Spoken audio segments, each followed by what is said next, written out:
हफ्ते की मार्केट की सूरत हाल क्या रही, किस तरह से मार्केट बिहेव कर रही है, इसी सूरत हाल के अंदर आपने अपने लिए क्या कैसे ब्रेक थ्रू बनाना है, आपने इस बिज़नेस से कैसे इन्वेस्ट करना है, कैसे फ़ायदा उठाना है। और पिछले 2 सालों से बहुत ही वर्स्ट तरीन हुए हैं, लेकिन ये पॉजिटिव भी हो सकते हैं। सिर्फ 2 इकदाम से, मैं कहता हूँ 2 इकदाम हो जाए तो पॉजिटिव हो जाएंगे। चाहे झूठे सच्चे जो भी हैं, लेकिन पॉलिटिकल लोग ही मुल्क चला सकते हैं। ऐसे मुल्क नहीं चल सकता, पपट कोई मुल्क नहीं चला सकता।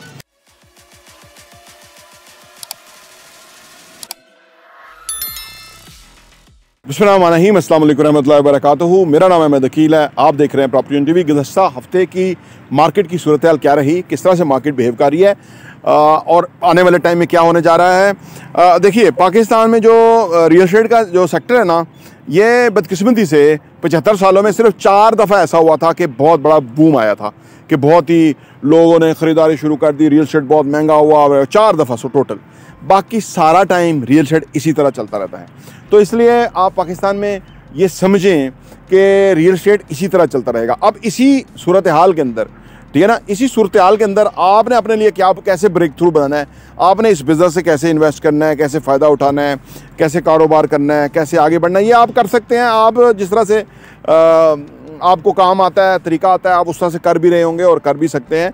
पाकिस्तान में स्कोप बहुत है, लेकिन पाकिस्तान में इकनॉमिक स्टेबिलिटी नहीं है, पाकिस्तान में पॉलिटिकल स्टेबिलिटी नहीं है। पाकिस्तान में जो जहाँ पैसा है ना, उधर उससे पैसे को दुनिया भर की हुकूमतें पैसे को अट्रैक्ट करती हैं, पैसे को इंसेंटिवाइज करती हैं कि जहाँ पैसा बेसमेंटों में छुपा हुआ है, जहाँ लोगों ने छुपाया हुआ है, उसको निकाल के मेन स्ट्रीम में डालें, इंडस्ट्री में चलें, चीज़ें ख़रीदें, इमारतें बनाएं, हाँ जी, ख़रीदारी करें, प्रोडक्ट बने, लोगों को जॉब्स मिले, एम्प्लॉयमेंट मिले। तरक्की की शरह जो 6% इमरान खान ले गया था, कम से कम 7, 8, 10% तरक्की की शरह हो। दुनिया भर में ऐसा होता है, लेकिन हमारी हुकूमतें ऐसा नहीं करती। ये सब रोक देती हैं, ये इंडस्ट्री जाम कर देती हैं, लोग बेरोज़गार हो जाते हैं, ठीक है, लोगों को नुकसान हो जाते हैं, ये सारा कुछ चलता है। ये मैं तो ये कहता हूँ कि आप जो भी कामयाब होना चाहते हैं ना, उसको इस तरह के हालात में रहने का गुर सीख लेना चाहिए। और हम अपने चैनल प्रॉपर्टी टीवी पे आपको सिखाते रहते हैं। अगर आपने चैनल सब्सक्राइब किया हुआ है, घंटी का बटन प्रेस किया हुआ है, तो इंशाल्लाह ताला आपको बड़ा वैल्यूएबल कंटेंट मिलेगा। हमें अपने आप को इस वर्स्ट तरीन सूरत हाल के लिए तैयार कर लेना चाहिए, ठीक है ना, क्योंकि अभी आगे कोई उम्मीद ही नहीं नज़र आ रही। जो उम्मीद थी उसको उन्होंने बंद कर दिया हुआ है जेल के अंदर, और वो बंदा बाहर आके मुस्कुराएगा तो पूरा मुल्क जो है वो खुश हो जाएगा। बाहर का ओवरसीज़ जो है वो डॉलर बरसाना शुरू कर देगा, क्योंकि वो उसको लोगों को नज़र आएगा कि एक पॉजिटिव चीज़ें हो रही हैं। लेकिन एक नेगेटिविटी की फ़ज़ा को चंद लोगों ने जबर से वो जो है ना वो क्रिएट किया हुआ है। अच्छा, अब इस सूरत हाल में हम क्या कर सकते हैं? सिनेरियो ये है कि अभी भी बाइंग टाइम है, ख़रीदारी का ही टाइम है। मिनिमम लेवल पे रियल एस्टेट के असासे बिक रहे हैं, मार्केट में कस्टमर नहीं है। अगर किसी के पास कैश होगा तो इस वक्त वो बहुत कमा सकता है, क्योंकि कैश वाला बहुत अच्छी डील्स उठा लेगा, रीजनेबल प्राइस पे चीज़ें उठा लेगा, और वो फिर कल को इसको बेहतर प्राइस पे बेच सकेगा। अच्छा, पाकिस्तान में हालात बुरे तो हैं और पिछले 2 सालों से बहुत ही वर्स्ट तरीन हुए हैं, लेकिन ये पॉजिटिव भी हो सकते हैं। सिर्फ 2 इकदाम से, मैं कहता हूँ 2 इकदाम हो जाए तो पॉजिटिव हो जाएंगे।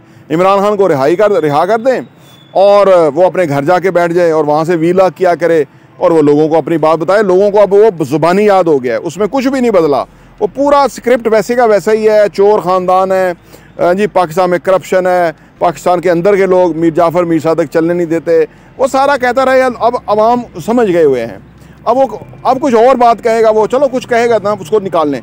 दूसरी बात, पाकिस्तान में फ्री एंड फेयर इलेक्शन करवाएं। अगर फ्री एंड फेयर इलेक्शन नहीं करवाएंगे तो हालात ऐसे ही रहेंगे। हर काम करने का एक सलीका और तरीका है, वो तरीका सलीका सीखना चाहिए। अगर नहीं आता तो सीख लो। अगर वो तरीका नहीं अडॉप्ट करेंगे तो मुल्क जो है वो इसी तरह, इससे वर्स्ट नहीं होता रहेगा, और कल को जवाबदेह वो लोग हो जाएंगे। देखिए, बहुत जगहों पे ये चीज़ें हो चुकी हुई हैं।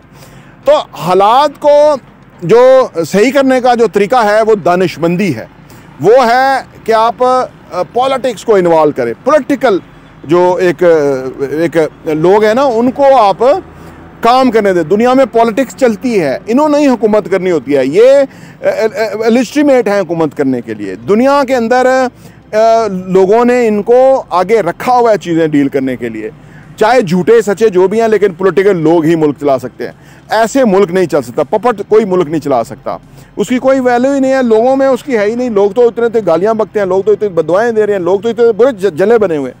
तो ये जो सूरत हाल है, अगर इसको प्रोलॉन्ग किया गया मुल्क का नुकसान है, और अगर इसको सॉल्व किया गया, जो सॉल्व करेगा उसको फ़ायदा भी होगा, उसकी जो कद काट है उसमें इजाफा हो सकता है। लेकिन अल्लाह कहते हैं कि सम टाइम मत मारी जाती है इंसानों की, कि उनको समझ नहीं आती, वो सारा सब लोगों को समझ आ रही है, उसी को समझ नहीं आती, बाद में वो अपने सर पे हाथ मारता है कि मुझे समझ क्यों नहीं आई। तो समझ आ जानी चाहिए कि मुल्क को चलने देने के लिए ज़रूरी है कि इंसानों को राज़ी किया जाए, इंसानों को इंसाफ फराहम किया जाए, इंसानों को इंसानियत के साथ डील किया जाए, इंसानों को एक इंसानी बुनियादों के ऊपर कोई खोखला निज़ाम कायम किया जाए। वैसे तो खोखला ही है ना, लेकिन उसको कायम किया जाए, खोखले को भी कायम किया जाए। वो खोखला भी डह गया है, इस वक्त कोई एक्सेप्टेंस नहीं है किसी भी लेवल के ऊपर इस निज़ाम के बारे में। रेडी बांध से लेके जो रेडी बेचारा करने वाला है, और बड़े बड़े मीटिंग्स में बैठ के लोग जैसी ऐसी बातें करते हैं, वो अगर इकट्ठे होकर बोले ना तो इन ताकतों के कान ही फट जाएं। जितने लोग बातें करते हैं, जितनी बातें लोग बताते हैं, क्योंकि लोग तंग हैं, लोग बुरी तरह फंसे हुए हैं, लोगों का निज़ाम ही नहीं चल रहा। और गरीब आदमी तो पिस गया है, वो तो उसका तो कोई लेवल ही नहीं है ना, उसका तो अब वो तो ज़हनी तौर पे मफलूज हो गया है। इन अदर वर्ड्स कि क्योंकि लोग जो है ना आपको मिलते हैं, आपको समझ आती है कि यार इनका बेचारों का ज़हन ही नहीं काम कर रहा, ये कॉमन सेंस को समझ नहीं रहे। तो मार्केट सूरत हाल जो है वो बिल्कुल उसी तरह है, स्टैंड स्टिल की पोजीशन के अंदर है, इन्वेस्टर नहीं है। लेकिन जो इंटेलिजेंट इन्वेस्टर हैं या जो समझदार हैं, क्लेवर लोग हैं, वो इस वक्त बाइंग कर रहे हैं, बाइंग का टाइम है।